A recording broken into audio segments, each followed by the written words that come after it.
people who seen a swarthy individual of Mediterranean look never picked Barry George out. They then brought in another 10 witnesses, who obviously weren't as good as I identification as the original 5. One of them stated that he looked similar. Right, and I too said he looked similar, which is actually not the same. You know, it's actually, if somebody looks similar, you can then say, well, that's not him then.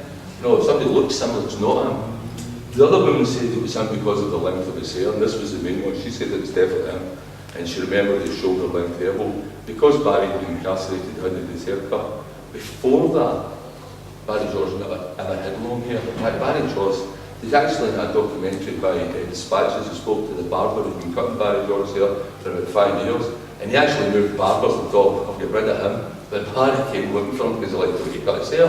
And he used to get his hair cut, say, from ear to ear, and get it all shaven, because he thought that's how Freddie Mercury had done it. I mean, the guy was really quite a backward individual who's been locked up. In Scotland, we've got a couple of cases with purely circumstantial evidence where people have been convicted. And the other problem is nowadays is it's the whole idea that you're innocent until proven guilty. So if you're saying to your solicitor, I'm innocent, your solicitor's going to say, well, don't take a stand. You've got to prove you're guilty. See, if you don't take a stand nowadays, people think you're guilty. You've got something to hide. And that's a worry. And that seems to be more and more prevalent in cases that we're coming. We had a guy, and this was an unusual case, he wrote to us before he'd been in trial, and that's right back and say, I'm afraid technically you're not a miscarriage of justice, but we'll monitor your case. And it was an interesting case. He'd been murdered as, I remember it, a young guy who'd been shot 6 times or 5 times outside his house. I remember the guy and shoot him under the car.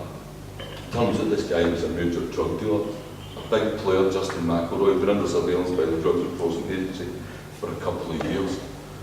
So that got interesting, you know. But then then we found out the reason why Willie's been held for over a year, right? Because you only get 110 days rule in Scotland, which is different. You can only hold you for 110 days on remand. They're either going to let you go or they're going to put you to trial. But Willie had been on boot and licence for an armed robbery. So when we heard that, we thought, oh, armed robbery, guns, sure, there's a possibility. We got friends in the Evening Times that sent us some copy of the original armed robber. And it turns out Willie was indebted to a loan shark and was asked to drive a guy up to Perth to rob a jeweller's. The guy that is co-accused, and I'm not condoning it, but the co-accused tried to rob a jeweller's with an imitation pistol. He's went from the driver of a bungled robbery, you know what I mean? It went from Dog Day Afternoon to the Day of the Jackal, right? It went from bungled robbery to him on the space of that. So we started looking more into this case. And Willie was there because of the car. They'd found the car 5 miles that night from where the shooting took place. They found the car out in Easter House, 5 miles away, 15-minute drive. It was dumped an hour after the shoot. You know what I mean? So what was it? What was it doing? That meant that we were going to dump the car, we were driving about for 45 minutes thinking, oh I know, we'll put it in Easter House, 500 yards away from the fire station and 700 yards away from the local police station. You know?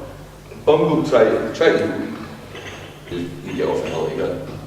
You can get off many things, but also there was more than one DNA on it. But even the witnesses that looked at the crime described the killer. So 5 people seen the guy run away, said he was wearing a puff jacket.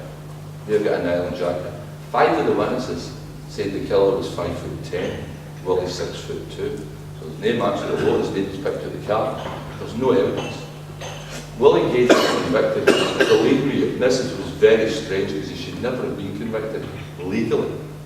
By legal reasons, because of corroboration of Scots law, he should never have been convicted. But what convicted him was the first witness, was the wife of the victim. She was in the kitchen, her sister came in, she heard a bang, it was 2 minutes to 10. The time was perfect, everybody was watching television. She heard the bang, they then heard 4 bangs rapidly. So she went to her front door and she looked out the window or beside the door, and according to her, she never mentioned in the first 2 lines, in her first 5 statements, she never mentions any of this. She says she sees a figure running from right to left. And this is at 10 o'clock at night in March. And as he got under the lamppost, he's turned round, he's wearing a suit, and he's turned round and ran off. She's asked in court, can you see those eyes in court? She says yes. And just in case she didn't know which eyes to pick, Willie Gage was sitting in a glass box with two officers right next to him. So she picks out Willie's eyes, his eyes in court. I mean, this was the only evidence, believe me, this was the only evidence to convict him. The media were interested in this on the first day until they found that the victim's father wasn't going to be a witness, and they left. For 2 weeks, no press was there. Not even the press association for the court turned up for the defence witnesses, 2 of them. One of them was Detective Chief Superintendent Robert Lauder of the Drugs Enforcement Agency by the defence. And he was asked because the victim and the victim's father, who didn't turn up in court, Tommy McElroy, we're going to come to Tommy McElroy in a minute, and this should shock you all. They were both under surveillance by the Drugs Enforcement Agency. They were both seen over in Estonia with 2 guys who are now waiting extradition back to Estonia for a £2.5 million heroin deal, Les Brown and Robert Wright. The father, 5 days, I should say 6 days before this boy's shot, the father, Tommy McElroy, who is a multi-millionaire businessman, right? Now he made his money, you could say, from the building industry, but he must have done some building for the money he's got. He put on his 5th Red Rose dinner dance for Jack McConnell, the First Minister in Scotland. Also at the Red Rose dinner dance was John Reid, the Cabinet Minister, and Frank Roy, the Labour MP. They have a close association with Tommy McElroy, who's a major drug dealer. And they've convicted this guy on no evidence. Now, Willie Gage is going to, his case is coming up to appeal in October the 21st. It's a Friday. They've given him 1 day. It's going to be a shoe-in.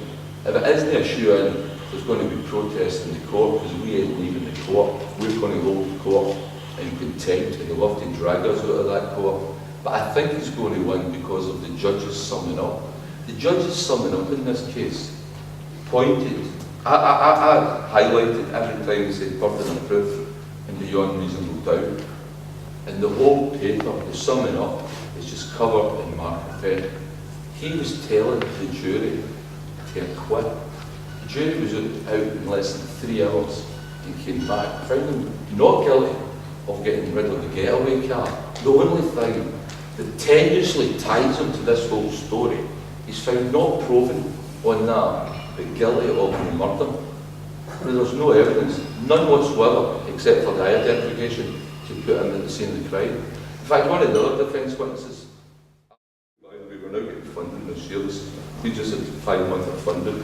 We'll be 2 years of funding. And what we're trying to do over these 2 years, and this is what I'm coming to, people will get plenty of these cars to away people. We're trying to raise money to sell for a treat to help innocent people once they come out. They've got a terrible problem readjusting back into society, and who can blame them? Now, I used to equate it like being in a tunnel. I've never been there, and I never wanted to be there. But from the experience I'm getting from Paddy and the other guys I met, it's like being in a dark tunnel and you see this little light. As you get closer to that little light, as soon as you hit that light, bang, you're blinded. And see if you've got people saying, oh, come on this way, there's a party. Get that down your neck, hit that, drink that, because that's what happens to most of them. And most of them end up using that to try and block out their horrors.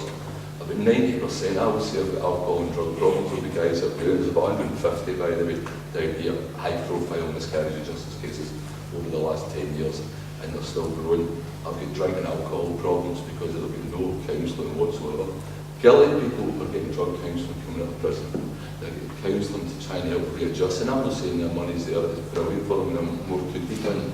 But the fact that nothing has been done to help innocent people leaving prison is a terrible indictment on our society, our system, and the way we've ignored the situation. And I do blame the press and government for that. People should know more about it.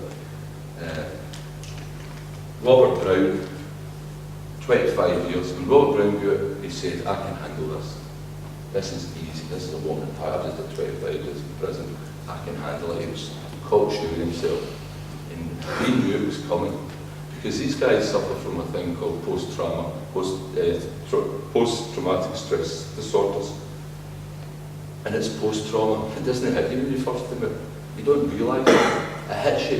And it almost, as you said, but we can almost time it 9 months to a year down the line, and you just see, bang, they'll hit the wall. Suddenly, they'll be in public, they'll start crying. Tears will just flow it. You don't know why. I remember Rob Brown, he told Brothers before the album, I think we're nuts for telling me that, whatever. 3 months later, he was down in Manchester, told me the following day. He was in a pub, nothing set him off. He doesn't know why. This isn't scary. It's scary for these guys. Because I just did 25 years in probably brilliant places you can imagine. Never once let this show any of these emotions. Some in public, there's tears streaming down their faces. They've got to get out. Too many people in an area, got to get out. Don't like being around alcohol, drunks, unless they're drinking themselves. But normally people that don't like being around drunks because it's a volatile situation, they're scared. They're not scared of the situation. They're scared of what they'll do in that situation if they lose it. And I'm surprised none of them have actually run amok. That's the biggest surprise. None of these guys have actually went and got a gun and just ran amok. Because they are, at some points, they are so low. It's unbelievable. And they do need help. I mean, I've equated it. And we spoke at a meeting last year for the Innocent Projects, which we support. These are projects that have been set up through universities to try and use the resources of universities and law students and journal students to look at cases. It's a great idea, and we do support it, but at the same time I have to tell them, if all you are going to do is get innocent people out of jail, don't bother. And I've been doing this for about 13, 14 years, and I'm beginning to realise what we're doing is damaging by getting them out of prison. And that's perverse. And I've equated like, we're like a salvage team, and these people are divers at the bottom of the sea. And if we knew the practice of bringing them up too quickly was giving them the bends, you'd stop the practice. Common sense, you wouldn't do it because it's cruel. The way we're releasing innocent, and the way the government have been allowed to release innocent people in the manner, is almost as a biggest miscarriage of justice as what they faced going in the first place. And that will sound perverse as well, but believe me, when their lives are all Robert Brown would tell you this. Robert Brown was standing the other day, the cocksure Robert Brown, I can handle this. 25 years in prison, not once was he suicidal. A year after you go, I would tell you to go and pick him up. And I mean, literally pick him up. The guy had enough tablets, he'd have done himself that night. He told us that, couldn't find enough tablets to do himself in. Free to take him home with, kept him for what, 7 days I kept him with. Basically 7 days, no sleep. Up all day, up all night. Just let them talk, let them get out. And this is things that should be there. These are simple things. They know these things are in place. They know they're in place because they're doing them for the guilty. They don't spend money on prisoners willy-nilly, even less today. But the fact that they've got these pre-release programs for long-term incarcerated, people have been long-term inside, the fact that they've got this slow release programs because they know it's dangerous and it's damaging just to throw somebody out that's incarcerated. And they knew 14 years ago when they let Paddy out. Because the same year Paddy in the Birmingham 6 were released, 2 other guys were released after 5 years of wrongful incarceration. And they were taken away, and their family and their campaigners were taken away, and given 4 months, 16 weeks of intensive counselling by the best psychiatrists and psychologists in the country at RAF Lynham. They used to do all the SES. The 2 guys were Terry Bates and John McCarthy. So the British government knew. In fact, Britain actually is probably the leading world experts on the trauma of wrongful incarceration. We've got Adrian Grimes, friend of ours, Dr. Adrian Grimes, up in the Institute of Criminology, Cambridge. You've got Gordon Turnbull, who now works with the Priory. He used to run RAF Lynham. And we met a guy from Canada who was sent down here by the Canadian government to get treatment. You saw the people coming in the appeal court. We tried to get Rob Brown at Gordon Turnbull's Priory last year. They wanted £300 for an hour. £260 or something for an hour's consultation. And if they accepted you, you had to pay £4,000 before they let you in the gate, and £4,000 per 7 days. That was a week, £4,000 a week, and you think 16 weeks they were giving, so multiply 416, and he's got to pay that out of his compensation. He's got to pay for his own treatment. I mean, one of Paddy's co-defendants, Richard McElkenny, moved over to Ireland.